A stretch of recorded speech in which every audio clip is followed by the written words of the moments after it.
Listen to Fusicology. This is Aurora Dee Raynes. Check these tunes out, isn't it? Come on, Danielle. Check it out, check it out.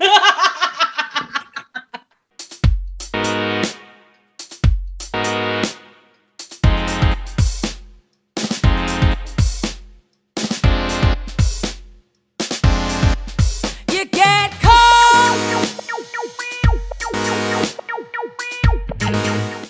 How did Invisible Things come about? I mean, it actually has got loads of history behind it. We've been working on it for far too long, probably.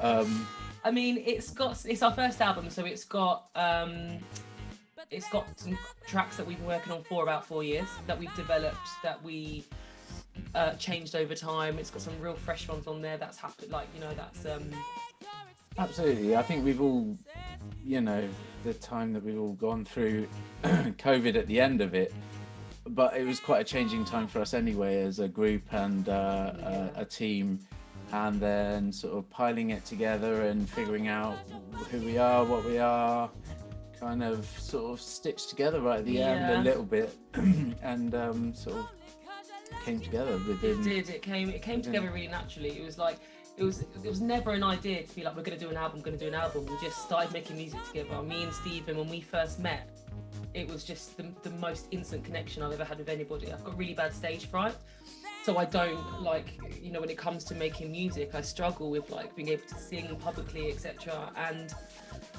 you don't struggle that much. You're quite loud, quite loud. And quite up. But what could we not do without is we need that sort of voice, that sort of power, that sort of integral central place that is what goes over all the music. And it wouldn't be what it is without Danielle. And in fact, Danielle probably doesn't realise that anytime she sings over anything, it will change everything. It's what starts it off, it's what finishes it off, and it's what continues it. Thank you, I'm blushing.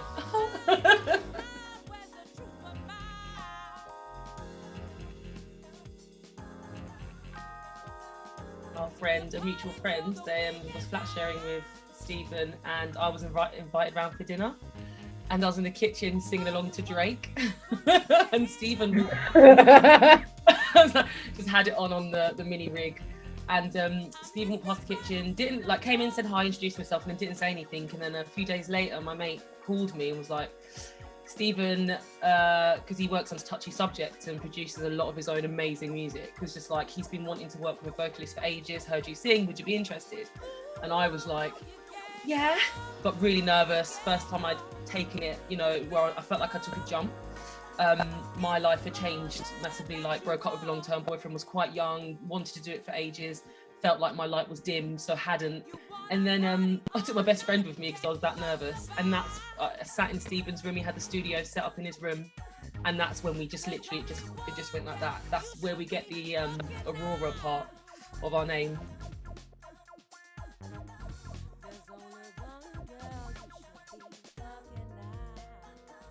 Love that question. Have no idea. Who would we want to collaborate with? Everyone and anyone except not, I suppose there's all sorts of people we aspire to and love. Yeah. There's music that's, there's still people out there that are so unknown, that are still so brilliant, that still haven't surfaced, that still need the recognition.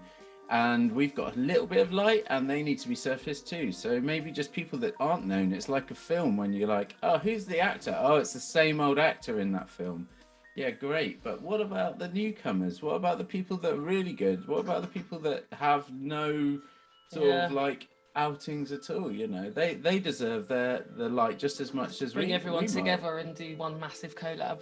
But also, obviously, very nice. I mean, I'm just gonna it came to mind, which I think you're going to find really unusual for me, but I would love Andre 3000's vocal on anything that we've done.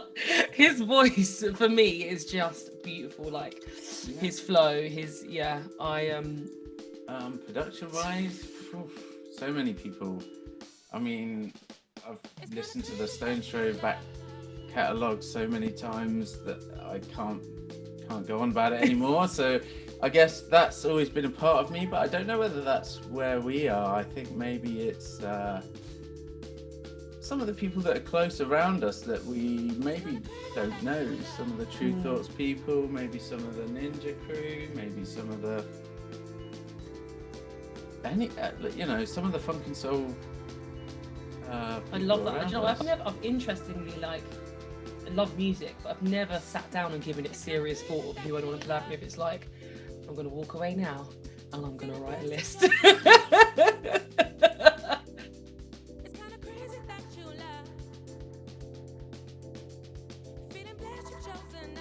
Hey, yes, we do. In fact, we've been offered way too many gigs and we are way too unprepared.